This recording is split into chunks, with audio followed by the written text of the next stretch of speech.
दोस्तों हामान एक ऐसा इंसान था जिसने फिरौन को दावत हक कबूल करने ना दी। जब फिरौन हजरत मूसा अलैहिस्सलाम की दीन को कबूल करने का इरादा करता, हामान इसे अपनी बातों से भड़काता, जिससे फिरौन और ज्यादा गुरूर में आता।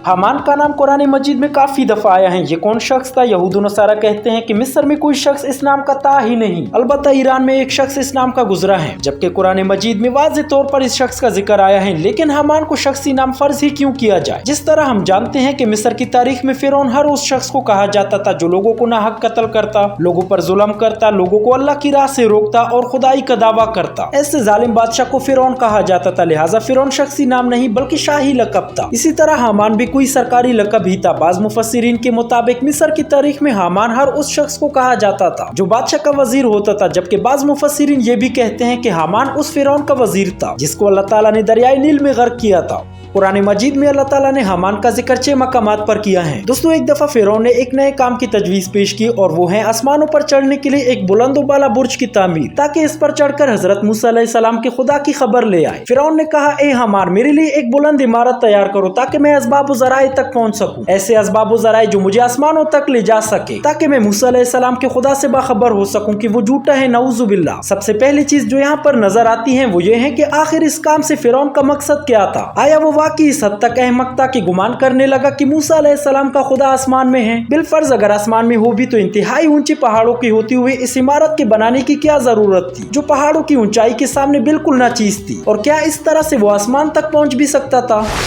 दोस्तों ये मालूम होता है कि फिरौन के इस इमारत से कुछ और मकासद भी थे। बाज़ मुफस्सिरीन के मुताबिक ये इमारत एक निहायत ही वसी और इस जमीन में खड़ी की गई, जिस पर 50,000 मजदूर काम करने लगे। इस तामीरी मंसूबे ने दूसरे तमाम मसाइल को बुला दिया। जो इमारत बुलंद होती जाती थी, लोगों की तवज्जो इसकी तरफ ज्यादा मबजूल होती थी। हर जगह और हर महफिल में नई खबर के उन्वान से इसके चर्चे थे। इसने वक्ती तौर पर जादूगरों पर मूसा अलैहिस्सलाम की कामयाबी को, जो कि फिरौन और फिरौनियों के पेकर पर एक कारी ज़रब थी, लोगों के जहनों से फरामोश कर दिया। वो चाहता था कि इस तरह से जहमत कश और मजदूर तबके की जुज़वी, मादी और इक्तिसादी इमदाद करे और आर्जी तौर पर ही सही लोगों के लिए काम मुहैया करे, ताकि थोड़ा सा इसके मजालिम को भूल जाए और इसके खजाने की लोगों को ज्यादा से ज्यादा इल्म हो जाए।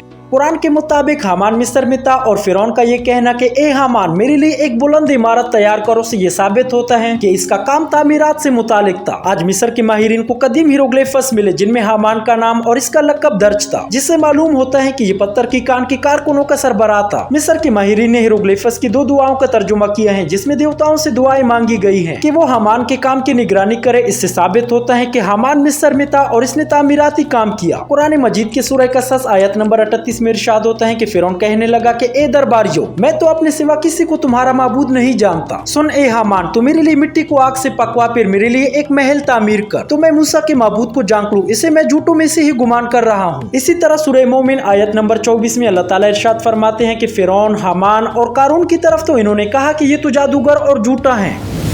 हजरत मूसा अलैहिस्सलाम फिरौन, हामान और कारून के साथ साथ इनकी कौम की तरफ भी भेजे गए थे, जबकि यहाँ सिर्फ इन तीनों का जिक्र हुआ, इनकी कौम का जिक्र नहीं हुआ। इसकी वजह बयान करते हुए इल्लामा इस्माइल हकी रहमतुल्लाह अलैह फरमाते हैं, फिरौन बादशाह था और हामान इसका वजीर, और पूरी कौम चूंकि बादशाह और वजीर के तहत तसर्रुफ होती है और इस जमाने में लोग अपने बादशाह के दिन पर हुआ करते थे, इसलिए यहाँ कौम की बजाय फिरौन और हामान का जिक्र किया गया है। और कारून चूंकि अपने माल और खजानों की कसरत के एतबार से बादशाह की तरह था, और इसमें कोई शक नहीं कि हजरत मूसा अलैहिस्सलाम को फिरौन और हामान की तरफ भेजने के बाद कारून की तरफ भेजा गया था, क्योंकि कारून हजरत मूसा अलैहिस्सलाम के चचा का बेटा था। शुरू में मोमिन था, बनी इसराइल में सबसे ज्यादा तौरात का हाफिज था, फिर मालो दौलत की वजह से इसका हाल बदल गया और सामरी की तरह मुनाफिक हो गया, तो ये कुफर और हलाकत में फिरौन और हामान के साथ लाहक हो गया। इसलिए यहाँ इसका जिक्र फिरौन और हामान के साथ किया गया। दोस्तों फिरौन के हर जुल्म के पीछे सबसे बड़ा किरदार हामान का होता था। बज़ाहिर तो मिस्र का बादशाह फिरौन था, लेकिन वो कोई भी काम हामान के मशवरे के बगैर नहीं करता था। मिस्र की तारीख में लोगों पर जितने जुल्म सितम, लोगों को बुत परस्ती में मुब्तला करना, फिरौन को खुदा ना मानने वालों का कत्लेआम करना, ऐसी तमाम तर गलत कामों का जिम्मेदार हामान था। दोस्तों फिरौन जब मिस्र का बादशाह बना तो इसने हामान से कहा कि मैं मिस्र में खुदाई का दावा करने वाला हूँ और चाहता हूँ कि लोग मुझे सजदा करें। तो हामान ने फिरौन को मशवरा दिया कि सबसे पहले दीनी इस्लाम की तबलीग पर पाबंदी लगाओ और दीनी दरसगाहों को बंद कर दो। चुनांचे फिरौन ने ऐसा ही किया। वक्त के साथ साथ लोग हजरत यूसुफ अलैहिस्सलाम की दीन से दूर होने लगे और वहाँ के लोग जानवरों जैसे जाहिल बन गए। इसके बाद लोगों को कुफ्र शिर्क में मजीद मुब्तला करने के लिए हामान ने ये गंदी चाल चली कि इसने वहां के लोगों को बुत परस्ती में मुब्तला कर दिया। इसके बाद जब फिरौन और हामान ने देखा कि लोग अल्लाह ताला की जात को भूल चुके हैं और पूरी तरह से बुत परस्ती में मुब्तला हो चुके हैं, तो हामान ने फिरौन को मशवरा दिया कि अब सब लोगों को एक जगह इकट्ठा किया जाए और उनके सामने खुदाई का दावा किया जाए और उनको अपने सामने सजदा करने का हुक्म दिया। उस दौर का सबसे बड़ा कबीला कुप्तिया फिरौन को अपना खुदा मानने लगा। चुनांचे इस तरह फिरौन मिस्र का झूठा खुदा बना।